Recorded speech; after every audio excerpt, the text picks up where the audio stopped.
Hi students, welcome back to my channel Sanskrit walk by SK. మనం ఈరోజు ఈ వీడియోలో డిస్కస్ చేయబోయేటువంటి topic Telangana inter second year సాంస్క్రిట్కి సంబంధించినటువంటి గద్య భాగంలోని అనోటేషన్స్. అయితే ఈ అనోటేషన్స్కి సంబంధించి రేపు ఫైనల్ ఎగ్జామ్లో మొత్తం 4 క్వశ్చన్స్ని ఇవ్వడం జరుగుతుంది. అవుట్ ఆఫ్ 4 మనం ఎన్ని ఆన్సర్ చేయాలి? 2 క్వశ్చన్స్ని ఆన్సర్ చేయాలి. అయితే ఈ 2 క్వశ్చన్స్ని ఆన్సర్ చేయాలి అని చెప్పి అనుకున్నట్లయితే మనం ఎన్ని లెసన్స్ని ప్రాక్టీస్ చేయాలి? 2 లెసన్స్ని ప్రాక్టీస్ చేయాలి. ఎందుకు అంటే మనకు గద్య భాగంలో అనోటేషన్స్కి సంబంధించి మొత్తం 4 లెసన్స్ ఉన్నాయి. అవి 1 సోమదత్త చరితం, 2 సుహృద్భేదాః, 3 భిషజోభైషజ్యం, 4 భారతభూష వీరయేష. అయితే రేపు ఫైనల్ ఎగ్జామ్లో ఎలా ఇస్తాడు? మనకు ఈ పద్య భాగంలో ఉన్నటువంటి 4 లెసన్స్లో ఈచ్ లెసన్లో నుండి 1 అనోటేషన్ చొప్పున 4 అనోటేషన్స్ ఇస్తాడు. ఇలా 4 అనోటేషన్స్ ఇచ్చి అవుట్ ఆఫ్ 4 ఎన్ని ఆన్సర్ చేయమంటాడు? 2 ఆన్సర్ చేయమంటాడు. కాబట్టి మనము ఏవైనా 2 లెసన్స్ని ప్రాక్టీస్ చేయాలి. అయితే ఇందులో సుహృద్భేదాః అనేటువంటి లెసన్ ఏదైతే ఉందో అది 70% సిలబస్లో భాగంగా నేను ఎక్స్ప్లెయిన్ చేయడం జరిగింది. దానికి సంబంధించినటువంటి లింక్ ఏదైతే ఉందో అది క్రింద డిస్క్రిప్షన్లో ఇస్తాను. అక్కడ నుండి ఈ లెసన్కి సంబంధించిన అనోటేషన్స్ని చూడండి. ఇక నేను ఈ వీడియోలో ఎక్స్ప్లెయిన్ చేయబోయేటువంటి లెసన్ ఏంటి అంటే ఫస్ట్ లెసన్ అయినటువంటి సోమదత్త చరితం. ఇక టాపిక్లోకి వెళ్దాం. ఇందులో సోమదత్త చరితంలో ఫస్ట్ అనోటేషన్ అసౌ దస్యుహు. అసౌ మీన్స్ దిస్ పర్సన్, అంటే ఇతను అని అర్థం. దస్యుహు మీన్స్ థీఫ్, అంటే దొంగ. అసౌ దస్యుహు అంటే ఇతను దొంగ, దిస్ పర్సన్ ఈస్ థీఫ్.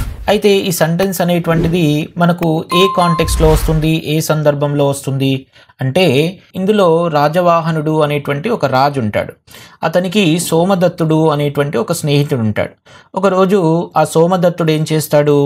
రాజవాహనుని యొక్క ఇన్ఫర్మేషన్ని అంటే జాడను తెలుసుకునేటువంటి క్రమంలో వింధ్య అనేటువంటి అడవిలో వెళ్తూ ఉంటాడు. అలా వెళ్తూ ఉన్నటువంటి అతడు బాగా అలసిపోవడం వలన విశ్రాంతి కొరకని చెప్పి అదే అడవిలో ఉన్నటువంటి ఒక పాడుబడినటువంటి శివాలయానికి వెళ్తాడు. వెళ్ళినప్పుడు అక్కడ అతనికి ఒక ఆశ్చర్యకరమైనటువంటి దృశ్యం ఒకటి కనబడుతుంది. ఏంటి అంటే ఆ పాడుబడినటువంటి శివాలయంలో ఒక వృద్ధుడు ఏం చేస్తాడు? కొంతమంది పిల్లలతోటి జీవిస్తూ ఉంటాడు. అది చూసి ఆశ్చర్యపోయినటువంటి సోమదత్తుడు అతని వృత్తాంతాన్ని తెలుసుకుంటాడనమాట. తెలుసుకొని అతని మీద జాలిపడి నదిలో దొరికినటువంటి ఒక వజ్రాన్ని ఏం చేస్తాడు?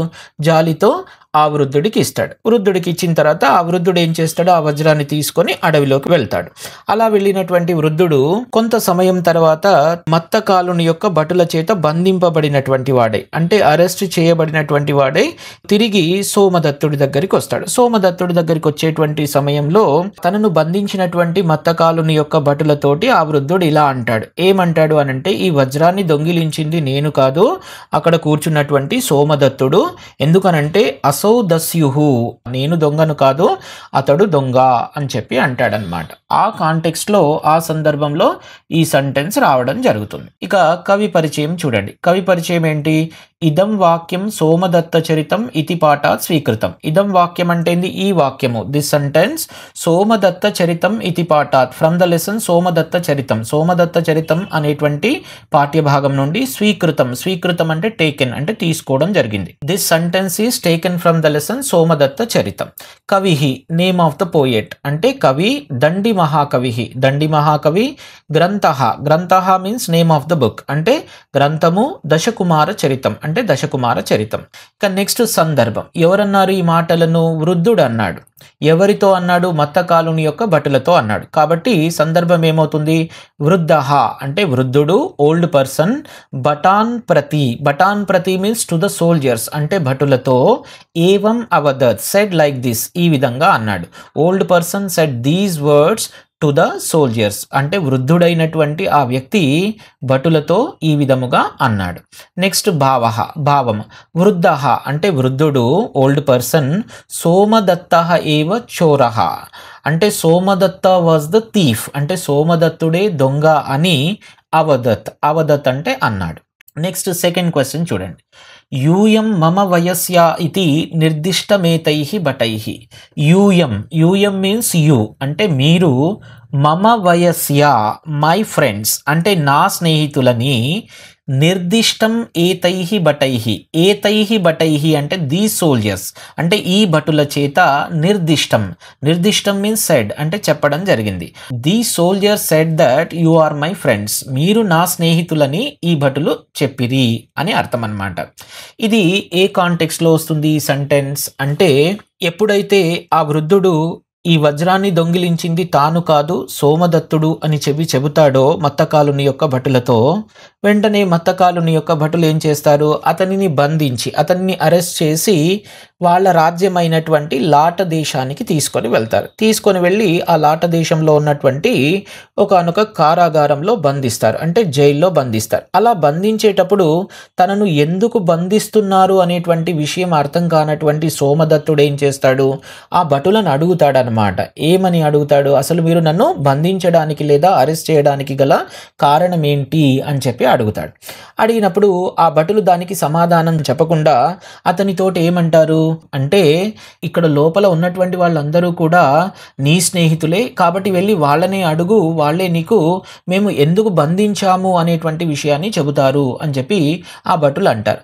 అనేసరికి అది అర్థం కానటువంటి సోమదత్తుడు ఏం చేస్తాడు, లోపలికి వెళ్ళి అక్కడ తనలాగా బంధింపబడినటువంటి ఆ వ్యక్తులతోటి ఈ మాటను అంటాడు. ఏమంటాడు అనంటే, యూయం మమ వయస్యా ఇది నిర్దిష్టమేతైః బటైః. యూయం మమ వయస్యా యు ఆర్ మై ఫ్రెండ్స్, మీరు నా స్నేహితులని, నిర్దిష్టమేతైః బటైః అంటే దీస్ సోల్జర్స్ సెడ్. ఓకేనా, ఈ భటులు అంటూ ఉన్నారు, దానికి గల కారణం ఏంటి అని చెప్పి అడుగుతాడు. నెక్స్ట్ కవి పరిచయం చూడండి. అయితే కవి పరిచయం అనేది ఒక లెసన్ కి ఒకటే ఉంటుంది కాబట్టి ఫస్ట్ సందర్భానికి ఏ కవి పరిచయం అయితే ఉంటుందో అదే కవి పరిచయాన్ని సెకండ్ అండ్ థర్డ్ కి కూడా మనం ప్రాక్టీస్ చేయాలి. నెక్స్ట్ సందర్భం సోమదత్తః కారాగారే స్థితాన్ పురుషాన్ ప్రతి ఏవం అవదత్. సోమదత్తః అంటే సోమదత్తుడు కారాగారే స్థితాన్ పురుషాన్, the people who were in present అంటే కారాగారంలో ఉన్నటువంటి పురుషులతోటి వ్యక్తులతోటి ఏవం అవదత్, ఏవం ఈ విధముగా అవదత్ సెడ్ అన్నాడు. Somadatta said these words to the people who were present. సోమదత్తుడు కారాగారంలో ఉన్నటువంటి వ్యక్తులతో ఈ విధముగా అన్నాడు. ఇంకా భావం చూడండి. యూయం మమ మిత్రాణి ఇతి ఏతైః బటైః నిర్దిష్టం.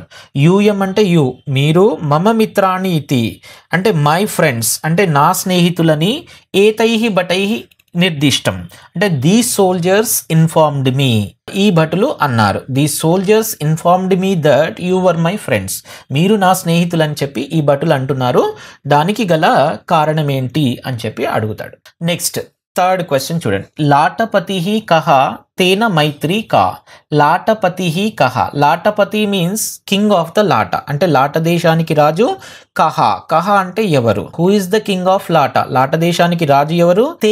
తేనా మీన్స్ విత్ హిమ్ అతనితో, మైత్రి అంటే ఫ్రెండ్షిప్ స్నేహము, కా అంటే ఎక్కడిది, లాట దేశానికి రాజు ఎవరు, వాడితో స్నేహం ఎక్కడిది అని చెప్పి అర్థం. ఇది ఏ కాంటెక్స్ట్ లో వస్తుంది అంటే, సోమదత్తుడిని ఆ జైల్లో బంధించి వెళ్ళిపోయిన తర్వాత అక్కడ ఉన్నటువంటి ఆ వ్యక్తులు ఎవరు అనేటువంటి విషయాన్ని సోమదత్తుడు తెలుసుకుంటాడు. తెలుసుకున్నప్పుడు అతనికి ఏం అర్థం అవుతుంది, అక్కడ ఉన్నటువంటి వాళ్ళందరూ కూడా మానపాలుడి యొక్క భటులు అనేటువంటి విషయం తెలుస్తుంది. తెలియగానే వాళ్ళందరినీ రక్షించి సోమదత్తుడు ఏం చేస్తాడు, వాళ్ళను మానపాలుని యొక్క శిబిరానికి తీసుకొని వస్తాడు. తీసుకొని వచ్చిన తర్వాత ఆ విషయం మళ్ళీ ఎవరికి తెలుస్తుంది, మత్తకాలుడి యొక్క భటులకు తెలుస్తుంది. దానితో వాళ్ళు నెక్స్ట్ డే వచ్చి ఆ శిబిరంలో ఉన్నటువంటి వాళ్ళను అప్పగించమని మానపాలుని అడగడం జరుగుతుంది. అడిగినప్పుడు ఎప్పటి నుంచో మత్తకాలుడితో యుద్ధం చేయాలనేటువంటి కోరికతో ఉన్నటువంటి మానపాలుడు ఏం చేస్తాడు, కోపంతో తన వద్దకు వచ్చినటువంటి మత్తకాలుని భటులతో ఇలా అంటాడనమాట. ఏమంటాడంటే, లాటపతిః కః తేన మైత్రీకా, ఈ లాటపతి ఎవడు, వాడితో నాకు స్నేహం ఎక్కడిది అని చెప్పి అంటాడు. అని ఆ మత్తకాలుడితో యుద్ధం చేయడానికి మానపాలుడు సిద్ధపడతాడు. ఆ సందర్భంలో మానపాలుడు ఈ మాటలను మత్తకాలుని యొక్క భటులతో అంటాడనమాట. ఇంకా కవి పరిచయం సేమ్. సందర్భం చూడండి. మానపాలః అంటే మానపాలుడు, మత్తకాలస్య భటాన్ ప్రతి అంటే ద సోల్జర్స్ ఆఫ్ మత్తకాల, మత్తకాలుని యొక్క భటులతో ఏవం అవదత్ అంటే said like this. Manapala said these words to the soldiers of Mattakala. మానపాలుడు మత్తకాలుని యొక్క భటులతో ఇలా అన్నాడు. నెక్స్ట్ భావం, లాటపతి కహ, who is the king of Lata, లాటపతి ఎవడు, తేన సహా అంటే అతనితో, మైత్రి, మైత్రి అంటే స్నేహము, కిమర్థం కరణీయ ఎందుకొరకు చేయాలి అని భావం. లాటపతి ఎవరు, అతడితో నాకు స్నేహం ఎక్కడిది, నేను అతనితో స్నేహం ఎందుకు చేయాలి అని చెప్పి అర్థం. ఓకేనా, అర్థమైంది కదా. Thank you.